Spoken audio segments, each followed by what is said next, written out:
abuse, how substance abuse can present itself in the workplace, enabling and how not to, specific action steps to address, treatment options, and the EAP partnership with employers and employees. Next slide. I want to address effects on employers and the workplace.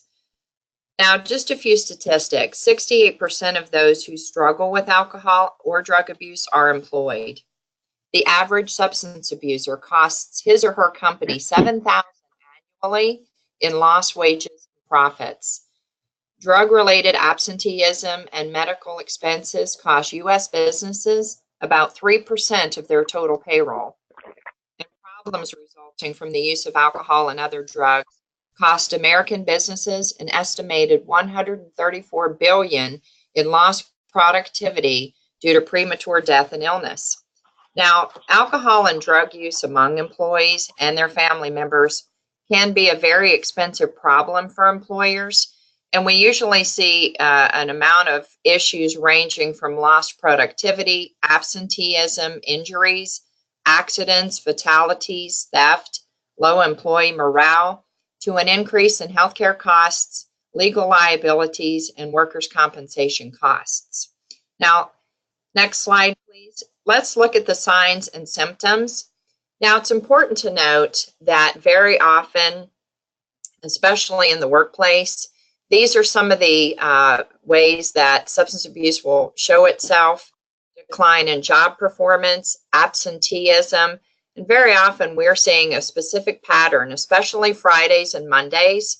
There are late call-offs, no call, no shows, presentism, which is actually being on site but not being where you're supposed to be, not fulfilling the functions you're supposed to, financial issues, more prone to accidents and injury, noticeable elation or euphoria, but I also actually wanted to add nodding off and looking, appearing sedated, dilated or constricted pupils, appearing to be under the influence, and then tardiness or leaving work early.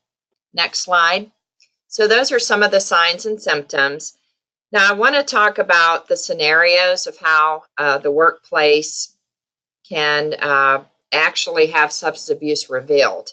Now an employee begins to have job performance issues such as decline in work performance, their productivity. They begin to have tardiness, absenteeism, mood and appearance changes. Another scenario could be that an employee may come to work under the influence and a coworker or supervisor witnesses this. Next, the employees who are subject to random drug testing or post-accident testing may come up positive for a substance. Very often employees are actually living with someone who has alcoholism or drug use going on, and this creates significant job performance issues for those employees related to absenteeism, just the general chaos going on, lack of focus, increased health-related problems as a result, and use of health insurance. And another one that I wanted to add is that very often we will have an employee come to their supervisor or human resources department and ask for help for their substance abuse. So I didn't have that on the list, but that is very significant as well. Now let's switch to the next slide. I think it's very important as we address this issue that not only we have an idea of signs and symptoms and the many scenarios of how it can be revealed in the workplace, but look at the key features of addiction. It's its own primary illness. It is a family disease. It affects everyone involved. It has its own set of symptoms. It's progressive in nature, as evidenced by increased tolerance, preoccupation, and loss of control. Negatively impacts all life areas. It's characterized by the alibi system, especially denial. It worsens. It's chronic and can be fatal if untreated, and has withdrawal symptoms. Next slide, please. Now, the key focus here of all the aspects of addiction I just reviewed with you is the alibi system. And this is where it probably is going to hit you most on the work front. An alibi system are actually regular ego defense mechanisms that each of us as human beings have. But what addiction does is take those ego defense mechanisms and it actually exploits the person with them. And it actually impacts family and coworkers as well. Now, defense mechanisms in regards to addiction are used to protect one's use of chemicals and to prevent the person from having to face consequences or be held accountable.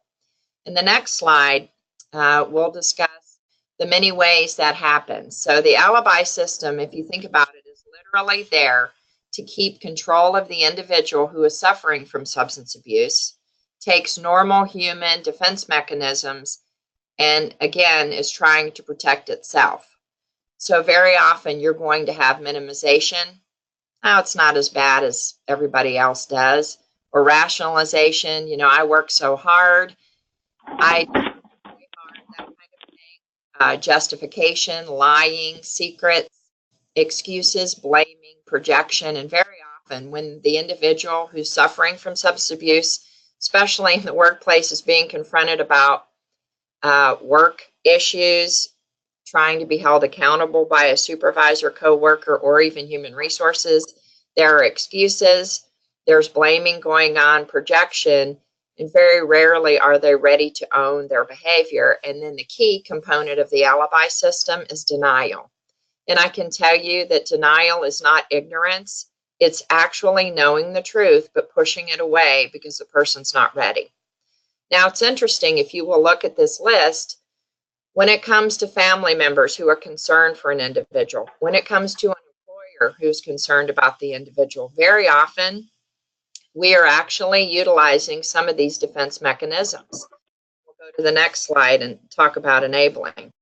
For an employer, knowing where to begin to address substance abuse in the workplace can seem very difficult and complicated. And sometimes an employer does not know how to handle things appropriately. They doubt what they're seeing and believing that there is not sufficient evidence to confront someone. Sometimes people will deny the evidence that they see, hoping the problem will go away or they feel confronting it would hurt the individual. Now, when an employee has been with a company for a long time and has contributed a great deal, it can be difficult to confront the issue.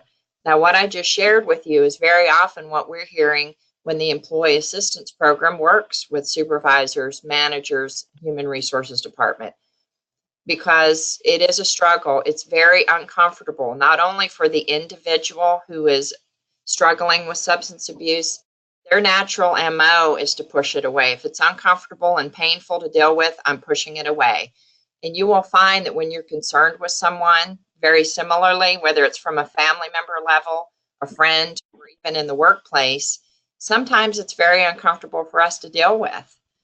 But what is happening, though, is when we enable, we're actually protecting someone from the negative consequences. We prevent them from being held accountable. And it's those very consequences that could actually, at least on the first phase, externally motivate them to be open to even consider getting help. What happens when we enable, we allow an individual to continue to use, and then it even moves on to dependency increasing. Now let's talk about, on the next slide, some examples of enabling. Denial, minimization or justifying behaviors, covering up or taking on their responsibilities. And we do have a lot of reports on this, where coworkers, managers are concerned for the employee, so they begin to distribute their work or give them a lot of leeway and do not hold them accountable. Avoidance of addressing the issue, not acting on the evidence that is presenting itself, pretending the issue will just go away, making excuses for the person, not allowing them to experience natural logical consequence, and keeping secrets. And I can tell you that when someone who is concerned about someone else is willing to really learn how to work through their own discomfort and do what needs to be done by holding them accountable, then addiction really has no hold on you as an employer, a coworker, or a family member because you've worked through that apprehension, because addiction is hoping that the individual will be paralyzed who's struggling from substance abuse, and those who care about the person will be paralyzed because it's so overwhelming or painful or uncomfortable that you won't act. So that's what we want to kind of counter today as we move through. Now, next slide, please. Now, let's talk about a call to action. And I'm going to break this down for you, but the overview is that we want you to partner with your employee assistance program and your benefits provider. You know, it's good to access current workplace drug policies and scope of drug testing. This is crucial. Now, very often there are times when an organization may not have a very specific in-place set of drug policies for the workplace or a testing program. And we're highly recommending that you do not wait on this, that you do establish this. You know, really a drug-free workplace policy is an employment setting where all employees adhere to the program of policies and activities designed to provide a safe workplace, discourage alcohol and drug abuse, and encourage treatment, recovery, and the return to work of those employees with such abuse problems. Now, prioritizing essential education efforts for employees and providing supervisory training on substance abuse and resources to address, we have found very, very effective. And the Employee Assistance Program can also assist you. But then the last factor, improve access to confidential help for your employees, is also very important. Next slide. Now, a specific game plan is that you want to observe the behavior of the employee. You want to document what you're seeing. You're not to diagnose. You're not trying to convince the individual to have a substance abuse problem, but you're focusing on job performance issues.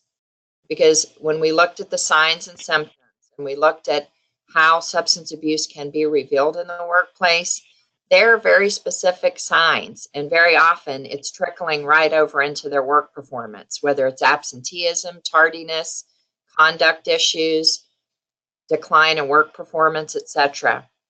Referring to your company policies is crucial. You want to be very, very versed on what those are.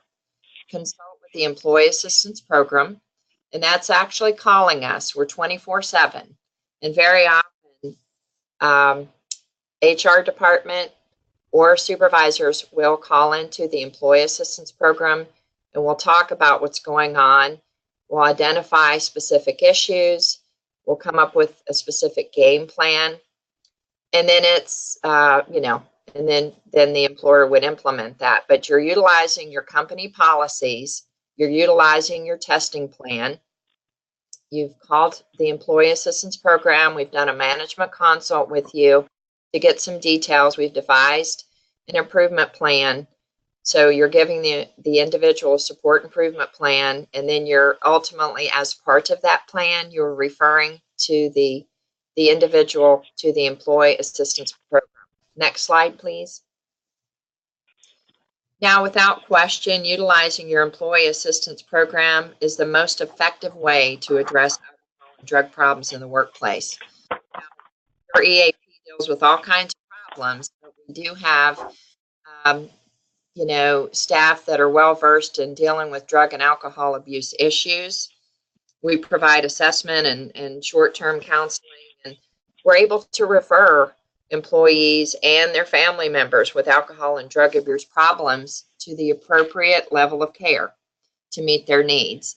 And the EAP will coordinate that care with the treatment provider on behalf of the individual, as well as assisting in, you know, establishing continuing care recommendations once the higher level of care is completed for ongoing support. And frankly, you know, EAP will act as a liaison between the employee and employer to facilitate return to work process. And then the EAP will continue to monitor that employee for up to a year to make sure they're stable and following recommendations. Now, a lot of times thinking about treatment options gets a little daunting, especially if you've had no exposure before. So I really want to kind of put your mind at ease as to what's out there and how it might work. When the employee assistance program is getting a referral from the employer, or it could be from the employee directly as a self-identified problem with substance abuse, we will set them up with an EAP assessment. After we do a brief intake by phone, we will set them up with an assessment. Now, the exception here is if they are in an emergent situation where they're going to need detoxification, then we will work directly, be the liaison between the employee and the treatment center, many of which we have connected liaisons there so we can streamline it and expedite the process. So if it is emergent where they may need detoxification, we're connecting them directly to the treatment center. Now, very often, if somebody is in need of detoxification, that means they meet medical criteria because their body will react if they no longer have the alcohol or other drugs. So we want to make sure they're medically safe. So then they may be referred on to inpatient rehabilitation. Now, very often, most of us think that it might be 30 days, 28 days, and that's not always the case, and that's what I want to make clear here. Sometimes an individual does not meet medical criteria to be in 28-day inpatient, even though family would love for them to be in there that long. Frankly, I would love them to be in there that long, but sometimes benefits do not provide that, or they do not meet medical criteria for that. So sometimes if they're not in for 28 or 30 days, they might be in for a week to 2 weeks to stabilize, and then they're stepped down to what we call partial hospitalization. And I don't have that listed, but partial is day treatment. They're staying, they live at home, but they're coming into treatment. It's usually Monday through Friday. Some programs are Monday through Thursday, and it's a 6-hour program. And what that is comprised of is individual therapy, group therapy. It has a wonderful family component, education, and also they're getting connected with the 12-step support community. And these are Alcoholics Anonymous meetings, Narcotics Anonymous meetings. Then the step down from partial, which is every day, would be intensive outpatient, and that's 3 hours a day, usually 3 times a week.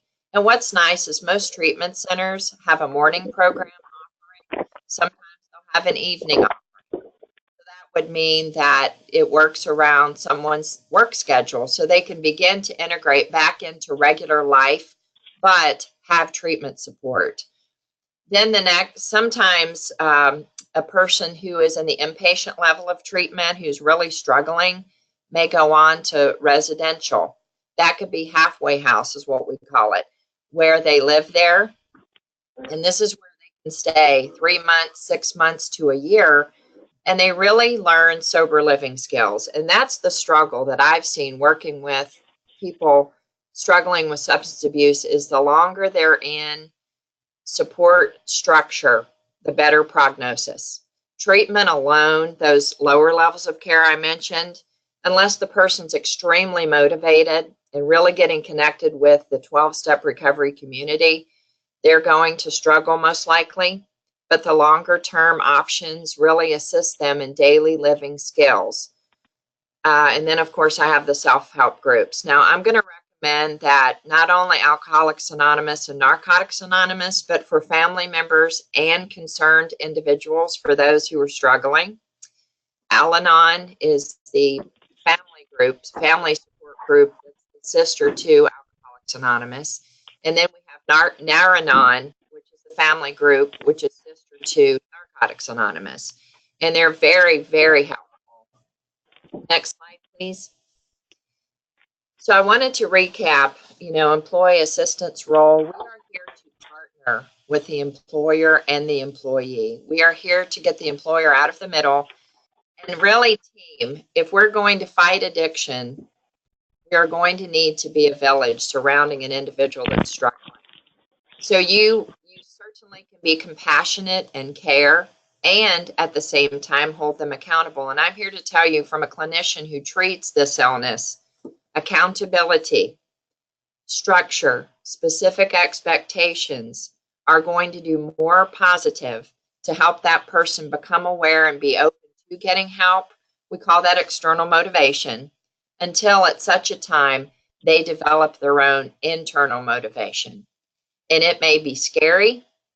Actually, it is. It's scary and daunting at times and very uncomfortable. But that's why the Employee Assistance Program works with you to help you through this, so that we can keep it simple, focus on job performance issues, and even if they have other needs, which are very often mental health in addition, Employee Assistance Program will make sure that they get that branched out resource of all kinds, whatever's necessary for the individual. We arrange that.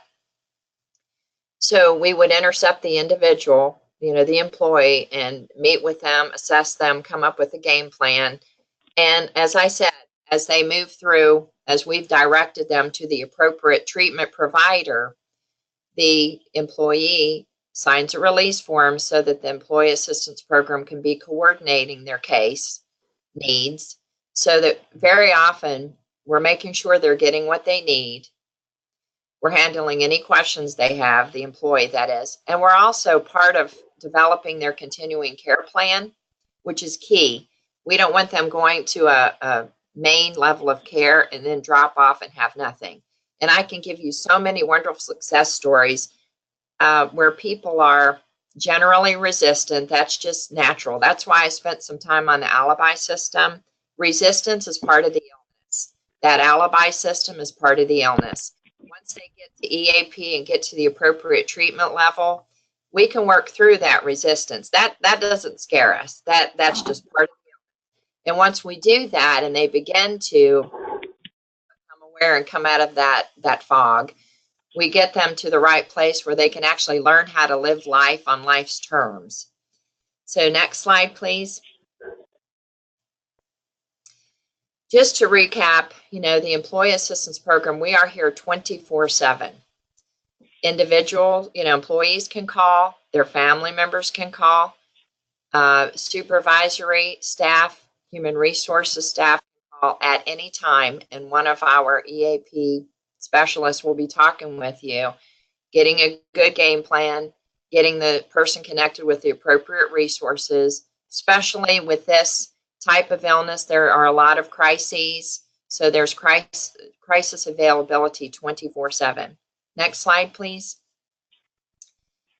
And to recap, how can employers moving forward address substance abuse? Again, implementing drug-free workplace and substance abuse policies are key. Offering health benefits that provide comprehensive care for substance use disorders, including the aftercare and counseling. And that part right there is, again, when an employee has completed those higher levels of care I mentioned, it is very important to look to appropriate aftercare. That could be an aftercare group.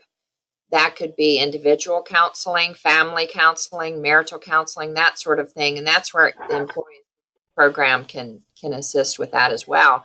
Very often we're re-intercepting the employee, and they can utilize their EAP benefits for some follow-up sessions with us. An employer can also reduce the stigma in the workplace. The more we talk about this, the more we bring awareness, the more secure people feel with actually addressing this issue and educating employees ahead of time on the health, productivity, risks, safety hazards of substance abuse through company wellness programs. And again, the Employee Assistance Program can also help you with that. Next slide. Now, here are some resources that if you would like some additional resources on assistance, articles, treatment recommendations, you want to know about a particular drug, a substance, these website resources are wonderful. It gives you the latest trends. If you want to get educated or you have suspicions about a person using something in particular, these are great resources, as well as treatment options and family supports and things like that. So, Beth, if there are any questions? Yeah, if there's any questions, you'll see the question box is open on the control panel. Please feel free to type those questions in. and we'll get to them. There is one here that it just looks like a plus sign, so maybe retype that one, and we can get to that. We have about 3 minutes if there's any questions. And while we're waiting, Cheryl, I did have one to get us started, because it's something that I hear from folks a lot. What should someone do if employees come, say, to HR or their supervisor and say, we know that so-and-so is either drinking or using drugs in the workplace? Employees come to you as a manager and tell you that. What do you do with that? Okay. Well, very often we are getting these, Beth. So now I would ask the question of, if the person is currently under the influence, and this is where we're hearing it a lot, to come to their supervisor or the HR department. Let's say that's the case, hypothetically, that they're currently under the or there's suspicion of it.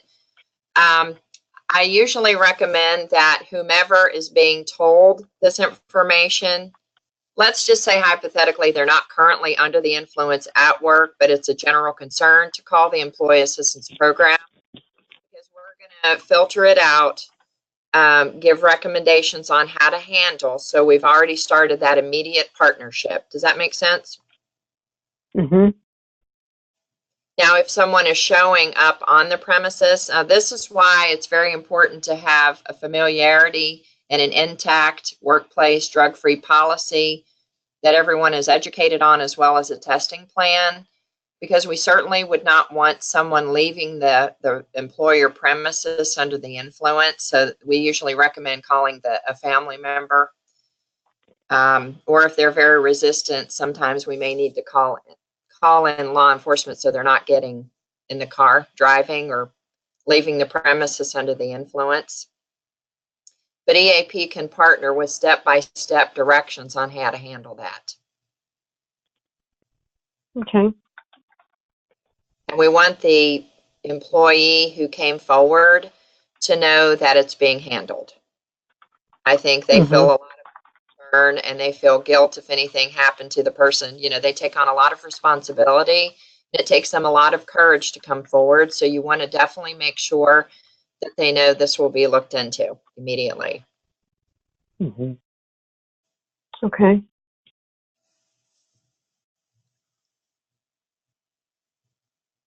Let's see. We've got another question here. Often staff are under discipline before an alcohol and drug issue is identified. Does the discipline process end when addiction is determined or suspected? Great question. Okay. Very often this is what's happening. Because of the signs and symptoms, it will show up as discipline over absenteeism, tardiness, decline in work. We continue, actually you're continuing with and you can call it disciplinary action, support improvement plan requirements, need to continue on while, now, there may be some gray area depending upon what they're getting disciplined on, but in particular, though, they can work hand in hand, because it really assists the person to get in the appropriate treatment track, but also be held accountable from the employer standpoint, because that is actually leverage that tends to help people be open to getting help, following through with that help, and making necessary changes after that help. Because what we've found is that sometimes they will, we'll have a partnership, and the employee is already under disciplinary action. We're working with them in addition to the substance abuse, and then we'll actually be, they'll follow through with that treatment program, let's say, and then they come back in. They still are under that disciplinary overview, because we want to make sure they're held accountable. And it's very specific, so that if they're not following through, even after they completed treatment, they still have to be accountable for those consequences. Mm-hmm. Okay. Well, it looks like, thank you, Cheryl. That's excellent. Looks like we're out of time, and I wanted to just remind you that both the recording of this and the slides will be on the website. So please feel free to find them under there. And if you have any questions about addictions, drugs in the workplace, please feel free to contact the account manager that you work with, or please feel free to give me a call or email at the number and the contact information here. We'd be happy to help you through any of these issues. So thanks so much for joining us, and we look forward to having you join us next month. We're going to be talking about sexual harassment in the workplace. Okay, thanks for joining us. Talk with you later. Bye-bye.